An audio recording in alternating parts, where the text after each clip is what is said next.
Monsieur Wachenheim, vous apportez une expérience particulièrement précieuse à ce débat et ont été très actifs lorsque vous étiez représentant de la France à l'OSCI. Vous avez donc une vision globale du sujet. Je sais très bien, vous étiez président de l'Assemblée générale de l'OSCI en 2013, je crois.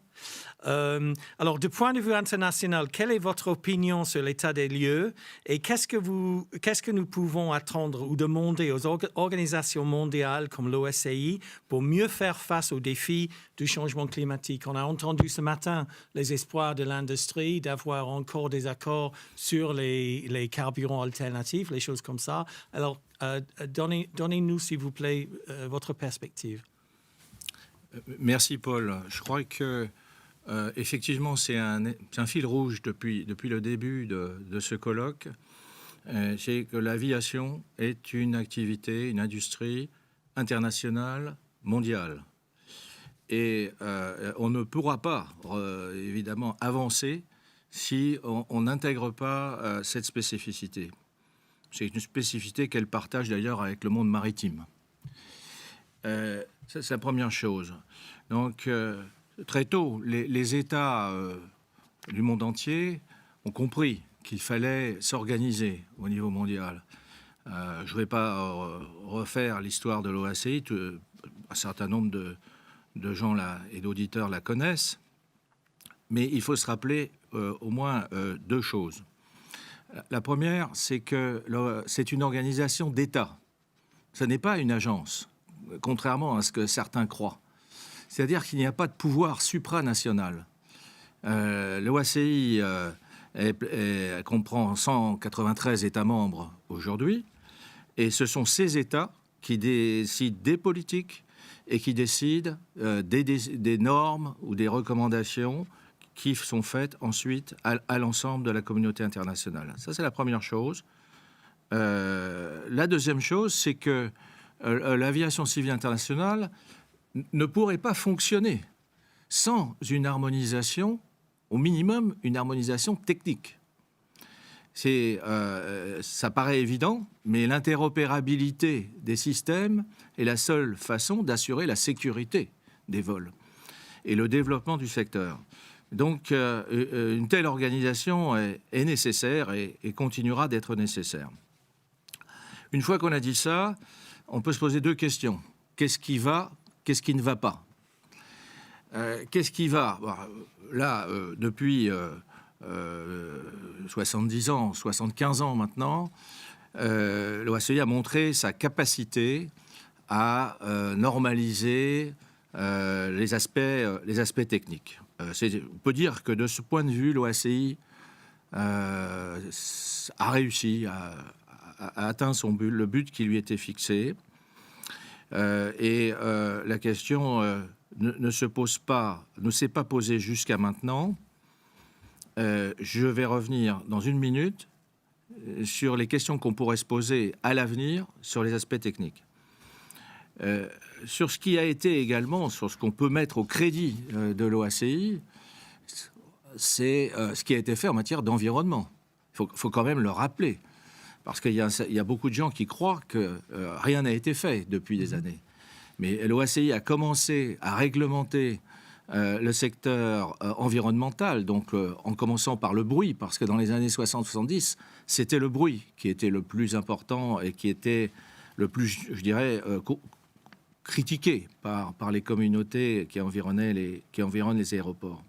Donc l'OACI a établi des normes de bruit dans un cadre très strict de certification et qui perdure. On en est, je crois, à la sixième génération de normes de bruit.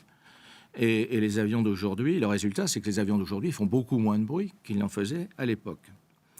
En matière d'émissions, la question est plus complexe, elle est plus récente et elle est plus complexe. D'une part, l'OACI a essayé de travailler sur les normes techniques des avions, autrement dit, comme pour le bruit. Mais ça n'est arrivé qu'en 2016. Il y a des normes d'émissions des moteurs d'avion, en fonction d'un certain nombre de critères. Ces normes sont très strictes, et je le dis tout de suite, ils sont contrôlés. Ce n'est pas comme d'autres secteurs des transports, où on établit des normes et on s'aperçoit après coup qu'elles ne sont pas respectées. Donc, en aviation, il y a un pouvoir de surveillance qui incombe aux États, et les États sont eux-mêmes surveillés par l'OACI et audités régulièrement. Donc, ce point a bien progressé. Reste la question générale du volume global d'émissions de gaz à effet de serre. Là, il y a eu du retard, il faut le reconnaître. Et depuis le protocole de Kyoto, qui avait dévolu à l'OACI le soin d'établir un système international de contrôle des émissions de gaz carbonique dans l'aviation, il s'est passé beaucoup de temps avant que quelque chose de concret ne soit fait. Donc, c'est vrai. Mais maintenant, il y a des choses qui ont été adoptées, notamment ce CORSIA, je ne vais pas revenir dessus, ça a été signalé à plusieurs reprises. Donc, sur ces points qui vont, je dirais, l'OACI montre sa capacité à trouver des compromis. Qu'est-ce qui ne va pas et qu'est-ce qu'il faudrait améliorer? En 2 mots, et peut-être on y reviendra après, ce qui ne va pas, et ce qui n'est pas adapté, je dirais, à la situation d'aujourd'hui, comme on nous l'a dit au cours de la journée d'hier, il y a une urgence climatique. Et Valérie Masson a été jusqu'à dire il faut prendre des décisions dans la décennie. C'est pas dans 15 ans ou dans 20 ans. Oui. Quoi. Donc, ça, je dirais que là, les procédures lourdes de l'OACI, la façon dont la gouvernance est organisée, peut poser des problèmes et en posera certainement. Il faut s'attaquer à ce problème-là.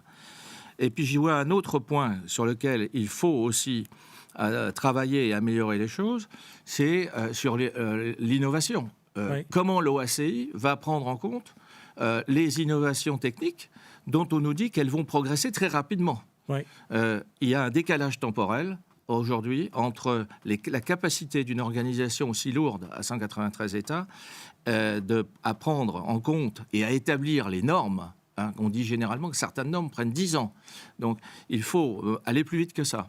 Donc, il faut que l'OACI travaille avec les opérateurs, avec les acteurs de l'aviation, accepte aussi ce travail en commun, car si on n'avance pas à la même vitesse, eh bien, l'industrie aura mis au point les technologies, aura mis au point les nouveaux carburants, mais rien ne sera certifiable.